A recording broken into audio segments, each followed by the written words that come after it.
Hello everyone. Welcome to my channel. Eco of Life. Let's start. Have you ever noticed that some of the gentlest people you know often seem to carry the greatest weight? The ones who always agree, who smile even when they're weary, who go out of their way not to upset anyone. On the outside, they appear as the very picture of goodness. Yet inside, many quietly struggle with emptiness, low-grade frustration, and a recurring question. Why doesn't being nice always lead to feeling loved? Why does being agreeable sometimes leave you overlooked? This is the paradox of being nice, a subtle trap many fall into without realizing it. From a young age, many of us learn that niceness is a virtue. Be polite, avoid conflict, put others first. And it's true, society needs compassion, empathy, and cooperation. But there's a fine line between kindness that uplifts and niceness that diminishes. Cross that line and niceness stops being a strength. It becomes harmlessness. And in a world that seldom rewards harmlessness, that can become an invisible cage. Think about it. Have you met someone endlessly agreeable, who never voiced a differing view, who smiled through discomfort and apologized even when not at fault?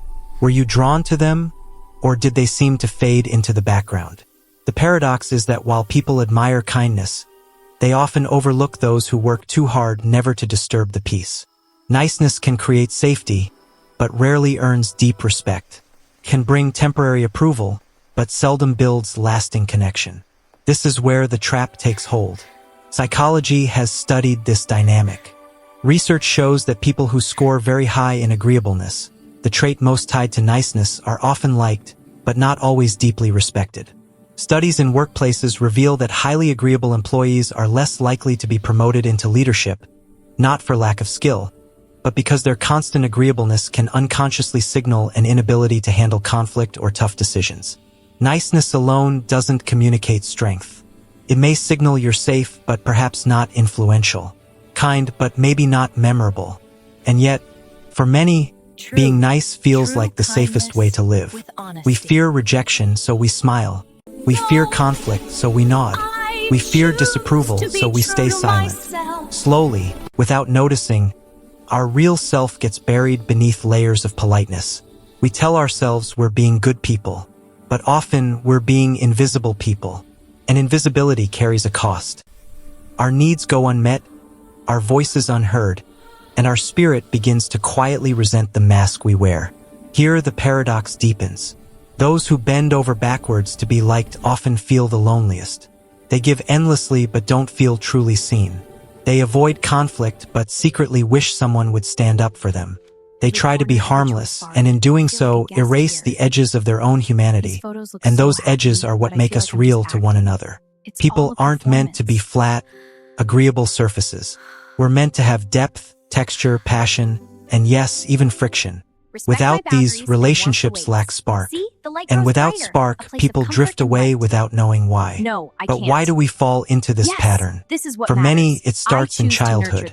Some learn that love is conditional, that they're valued most when quiet, obedient, or helpful. Maybe a parent withdrew affection when they spoke up, or a teacher praised them for being the good kid who never made waves. Over time, the child learns to be accepted, suppress your true self, trade authenticity for approval. That early lesson can grow into a lifelong habit of self-sacrifice disguised as niceness. It may look virtuous from outside, but inside, the true self starves. The philosopher Friedrich Nietzsche once wrote, "The most dangerous man is the one who has no enemies." He wasn't glorizing conflict. He meant that to live without ever taking a stand, without ever drawing lines, is to live a diluted existence. Real life requires some friction. Real connection requires honesty. Avoiding both in the name of niceness doesn't make you more lovable. It makes you more forgettable. That's why the harmlessness trap is so dangerous. On one hand, it looks good. Niceness earns compliments, smiles, temporary approval. But on the other, it steals the respect that comes with authenticity. People respect those who stand firm, who have opinions, who can say no when needed. Niceness without boundaries isn't strength. It's compliance. And compliance over time breeds quiet suffering. Here's the irony. Trying to avoid rejection by being endlessly nice often leads to the very rejection we fear. People sense when someone isn't fully real. They feel the gap between words and true feeling. They may not say it, but they sense the lack of authenticity, and it makes connection fragile. We think we're being selfless, but others feel distance. They don't know who we truly are, so they can't bond meaningfully. Niceness without authenticity becomes a wall, not a bridge. Now, you might wonder, are you saying we should stop being kind? That niceness is bad? No, kindness is not the enemy. The problem arises when niceness becomes a mask, when it means suppressing truth for the sake of harmony. True kindness is powerful because it comes with honesty and boundaries. It doesn't erase the self.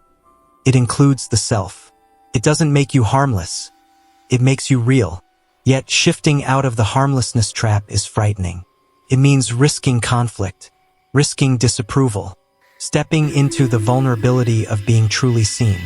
And being seen means risking rejection. But here's the deeper truth. Without that risk, we can't experience real love, real respect, or real belonging. As psychologist Carl Rogers noted, what is most personal is most universal. When you show up as your full self, edges and all, you invite genuine connection. And in that connection, something changes. You realize you were never meant to be just nice. You were meant to be fully human. Still, many resist.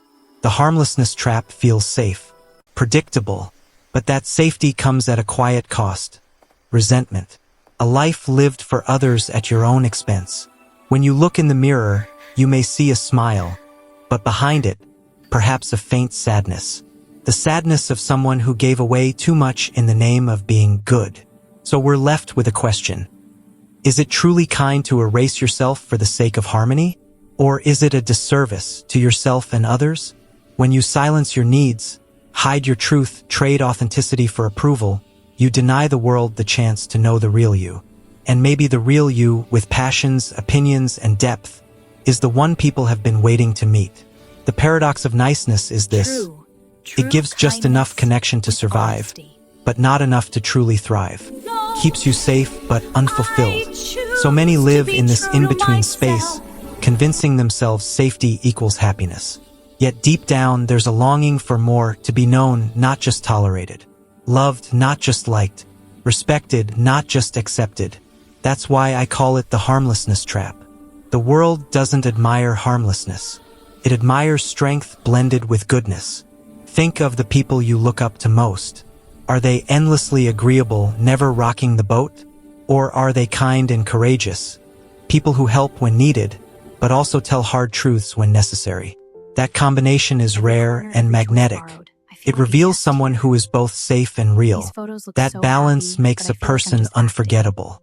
Social science offers insight here through the warmth and competence model of how we perceive others. Warmth relates to kindness, friendliness, trustworthiness. Competence relates to capability, strength, intelligence. When someone is high in warmth but low in competence, people may like them but not fully respect them.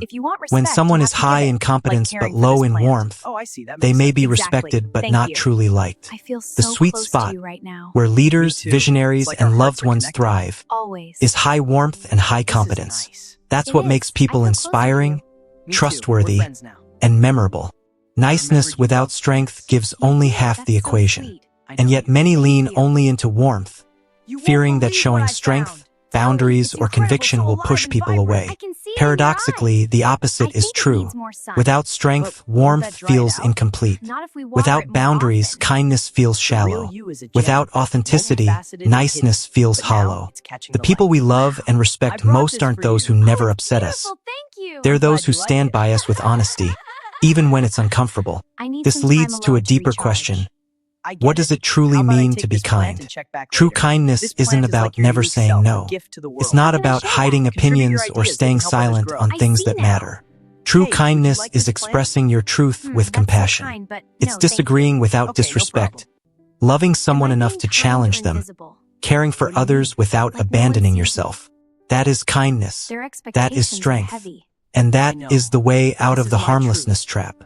But why do so many still cling to niceness? The answer is fear of being disliked, fear of conflict, fear of losing people if we show who we really are. Niceness becomes a shield, a way to ensure we keep the approval we crave. Yet the hidden cost is this: by clinging to everyone's approval, we lose our own. And self-betrayal is the deepest wound of all. Imagine living your whole life saying yes to everyone else. You please, you adapt, you smile. People like you. They say you're wonderful. But alone at night, looking back, you realize many choices weren't truly yours. They were borrowed choices, borrowed lives, borrowed dreams. And suddenly, the applause doesn't comfort anymore. What good is being liked if it means being lost to yourself? That realization hurts, but it's also liberating. It invites a new way of being, where kindness is a choice, not a mask. Where compassion is power, not weakness. Where niceness is replaced with authenticity. This shift starts with something deceptively simple: learning to say no. For those trapped in niceness, no feels harsh, selfish, even cruel. But in truth, no is what gives your yes meaning. If you say yes to everything, your yes carries little weight. But when you say no with clarity and kindness, your yes becomes precious, it becomes real. Boundaries aren't walls. They're doors that teach others how to enter your life with respect. Paradoxically, when you stop being endlessly nice and start being authentic, you don't lose connection, you gain deeper connection. Because now people are relating to the real you, not a masked version. And bonds built on authenticity are stronger, richer, and more lasting than those built on politeness alone. Psychology reminds us, when you hide parts of yourself, when you leave feelings unspoken, people sense something is missing. But when you open honestly, letting others see your joy, your frustration, your truth, you close that gap. And in closing it, you invite real intimacy. That's what turns acquaintances into friends, and friends into soul-deep connections. Authenticity takes courage. And courage isn't the absence of fear. It's choosing truth despite fear. Every time you risk being real, you step further out of the harmlessness trap. You step into the paradox and transform it. Now you're not just nice. You're kind, you're strong, you're memorable, you're no longer harmless, but you're still good. And that's what truly draws people. Maybe you've experienced this. A moment when you finally spoke up after years of silence, said no after years of yes, admitted what you really felt. It was terrifying. But if you pay attention, you might also notice people respected you more after. Maybe they even loved you more, because honesty creates respect, and respect deepens love. What you feared would push people away may actually draw the right people closer. Paradox. The world doesn't need you to be harmless. It needs you to be fully alive. Your laughter, your convictions, your ideas, your boundaries, all of it matters. When you erase those parts, you rob others of the chance to know you. When you reveal them, you give the world a gift that niceness alone never could, the gift of your true humanity. So where does this leave us? Perhaps with a challenge.